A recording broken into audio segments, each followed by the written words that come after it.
आप देख रहे हैं आखिरी चीख शिवा के साथ। तो चलिए बढ़ते हैं आज की कहानी की ओर। दोस्तों, मेरा नाम मंगेश है। मैं जो आज आपको कहानी बताने जा रहा हूँ, यह मेरे जीवन से जुड़ी एक ऐसी घटना है जिसे सोचकर आज भी मेरा दिल डर के मारे दहल उठता है। तो चलिए बढ़ते हैं। उस दिन क्या हुआ था मेरे साथ। मैं पहले एक ट्रक ड्राइवर हुआ करता था और मेरी ट्रक छोटी वाली थी जिस पर गांव-गांव मुझे डिलीवरी करना पड़ता था। वह एक प्रकार से डिलीवरी वैन ही थी। मैं उस दिन गोरखपुर में माल डिलीवरी करने जाने वाला था। गोरखपुर मेरे यहाँ से काफ़ी ज़्यादा दूर था, लेकिन हम लोगों को तो अपना काम निपटाना था। मैं और मेरा खलासी ट्रक को लेकर हाईवे पर गोरखपुर जाने के लिए निकल पड़ते हैं। उसके तीसरे दिन मेरे बेटे मनीष का जन्मदिन था, इसलिए मैं जल्द से जल्द माल को डिलीवरी करके अपने घर वापस आना चाहता था। रात के समय ट्रक चलाने में भी मज़ा आता है, क्योंकि रात के समय हाईवे सुनसान होते हैं और ट्रैफिक भी उतना नहीं होता है। मैं और मेरा खलासी ये सभी बातें कर ही रहे होते हैं कि तभी मेरे खलासी ने कहा, मंगेश भाई, लगभग 1 घंटे से अधिक हो गए हैं। यह हाईवे कुछ ज़्यादा सुनसान तो नहीं लग रहा है। मैं अपने खलासी की बातों पर ध्यान डालता हूँ तो मुझे भी एहसास होता है कि रास्ते भर में मुझे इस हाईवे पर कोई और वाहन आता हुआ दिखाई नहीं दिया था। हाईवे के ऊपर पूरी तरह से सन्नाटा छाया हुआ था कि तभी हमारे पेट में कुछ खाने के लिए गुदगुदी होने लगती है।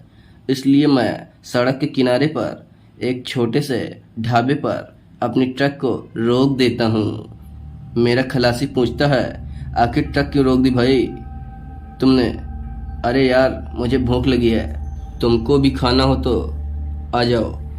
मंगेश ढाबे पर खाना खाने के लिए उतर जाता है, लेकिन जब मंगेश ढाबे पर जाकर खाने के लिए बोलता है तो ढाबे में बैठा एक बूढ़ा बोलता है, बेटा, खाना तो खत्म हो चुका है। मंगेश के मन में ख्याल आता है, लाओ एक सिगरेट ही पी लेता हूँ। वह सिगरेट पीने के लिए बगल के एक पान की टफरी की दुकान पर जाता है तो उस पान की टफरी पर एक बुढ़ा सफ़ेद दाढ़ी वाला बैठा होता है। देखने में वह तो बूढ़ा ही लग रहा था। मंगेश उस बुढ़े से बोलता है, अरे दद्दू, जरा तो सिगरेट तो देना। इतना सुनते ही उस बुढ़े ने कहा, तुम्हें मौत से डर नहीं लगता क्या? इस हाईवे पर रात को सिगरेट पीना मना है। यह सब सुनकर मंगेश हंसते हुए बोलता है, अरे ओ दद्दू, ये सब पुरानी बातें हैं, वो मैं नहीं मानता। आप सिगरेट दीजिए, मुझे तलब लगी है, वरना गड्डी आगे नहीं जाएगी।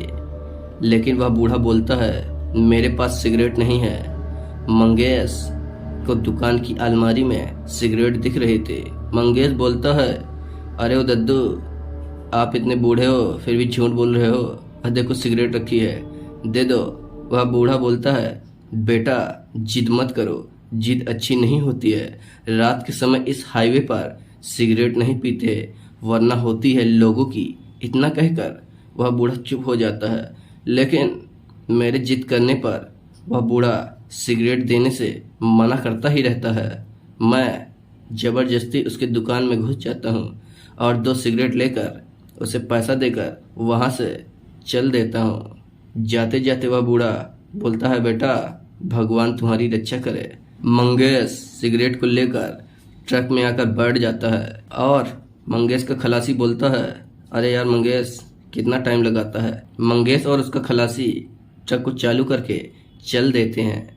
वे अभी ट्रक को कुछ ही दूरी ले गए थे कि मंगेश के ट्रक के अंदर सिगरेट पीने की बात याद आती है और मंगेश सिगरेट निकालकर जला लेता है। मंगेश को क्या पता था कि आज उसकी सिगरेट पीने की चाहत उसकी मौत बन सकती है। उस वक्त मंगेश सिगरेट को जला लेता है, लेकिन पता नहीं क्यों उस सिगरेट का धुआं काफ़ी ज़्यादा बढ़ने लगता है और उस धुएं से मंगेश की आंखों में जलन होने लगती है। इसलिए मंगेश सिगरेट को विंडो से नीचे फेंक देता है, लेकिन क्या पता था कि अब जो होगा वह बहुत ही भयानक होगा। कुछ दूर जाने के बाद ट्रक अचानक से धक्का खाकर रुकने लगती है। मंगेश पहली बार अपने जीवन में डर को एहसास कर रहा था, वरना मंगेश आज तक डरा नहीं था। और मंगेश की ट्रक अचानक से थोड़ी दूर जाने पर रुक जाती है। मंगेश का खलासी ट्रक से नीचे उतरकर जब ट्रक को देखता है तो उस ट्रक का एक वायर जल चुका होता है और ट्रक को बनाने के लिए किसी मैकेनिक को बुलाना पड़ेगा। इसलिए मंगेश अपना फोन निकालकर मैकेनिक को फोन करने लगता है। 2-3 मैकेनिक को कॉल करने के बाद मंगेश का कॉल एक मैकेनिक के पास जाता है और मैकेनिक कॉल उठाता है, लेकिन वह मैकेनिक बोलता है उस जगह पर रात में कोई नहीं जाता है साहब, और वह ट्रक बिगड़ी नहीं है। आपने कहीं सिगरेट तो नहीं पी थी? इस हाईवे पर अगर आपने सिगरेट पी होगी तो तुरंत उस ट्रक से उतरकर भाग लो, वरना मारे जाओगे। मंगेश उससे कुछ कह पाता कि उससे पहले उसका फोन कट जाता है। मंगेश जल्द से ट्रक से नीचे उतरता है और अपनी खलासी से बोलता है भाग यहाँ से, वरना मारे जाएंगे। इतना कहने से पहले ट्रक अपने आप चालू हो जाता है।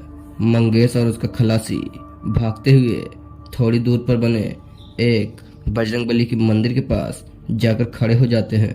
तभी मंगेश ट्रक को अपनी ओर तेजी से आता हुआ देखकर उस मंदिर के अंदर घुस जाता है और ट्रक मंदिर के गेट के सामने आकर रुक जाता है। जब मंगेश की ट्रक मंदिर के अंदर नहीं आ पाती तो मंगेश की जान में जान आती है।